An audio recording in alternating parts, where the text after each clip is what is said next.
Hi, I'm Julian, the founder of Howamigoing. Our research shows that the two biggest reasons why people don't give feedback in the workplace are 1, because of fear of hurting the other person's feelings, and 2, because the other person didn't ask for it. Unfortunately, this means that each day we don't say what needs to be said and we bottle things up. Then later, as part of an appraisal or a promotion or salary negotiation, all this feedback comes out, which catches people by surprise and in the end can not only hurt someone's feelings, but also potentially damage a relationship. But there is a simple trick to help give feedback regularly and help avoid the situation, and we call it fact versus feeling feedback. I remember standing in the cinema one night in the foyer, shortly after La La Land had been released, and listening to people talk about the film. Many people loved it and many people hated it. And this is despite all these people watching the same actors say the same lines while eating the same popcorn. Mind you that La La Land has gone on to receive more award nominations than almost any other film ever produced. And this is a great example of fact versus feeling feedback relating to an event. The fact is the observable action. It's what you saw or heard. It's the lines in the movie. Feeling, on the other hand, is the subjective conclusion. It's the story you've told yourself after the event.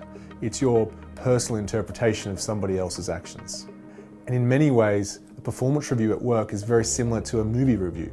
We tend to remember and talk about the actors in the storyline rather than the particular actions of somebody. So when a teammate does something that you don't like or you don't agree with, it's easy to rush to judgment with thoughts like, you have a tendency to dominate conversations, or you need to be more proactive.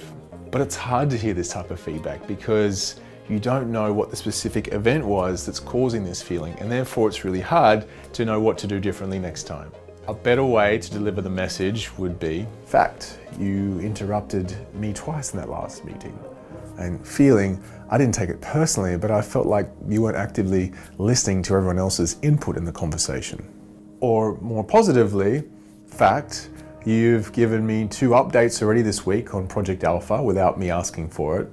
And feeling, it makes me feel confident that you're proactively thinking about all stakeholders. Here's one final thought. You can control your own communication, but you can't control other people's actions. So while this is a simple trick to give feedback, it won't initially be easy. It can feel strange to give feedback on what seem like such small actions, but these small actions add up to the bigger storyline. Giving feedback is just like any other skill. You have to practice it. So start with a teammate with whom you have a trusting, close relationship, and start by reinforcing positive behaviors rather than criticizing actions that you don't like. But most importantly, make sure you start with fact rather than feeling.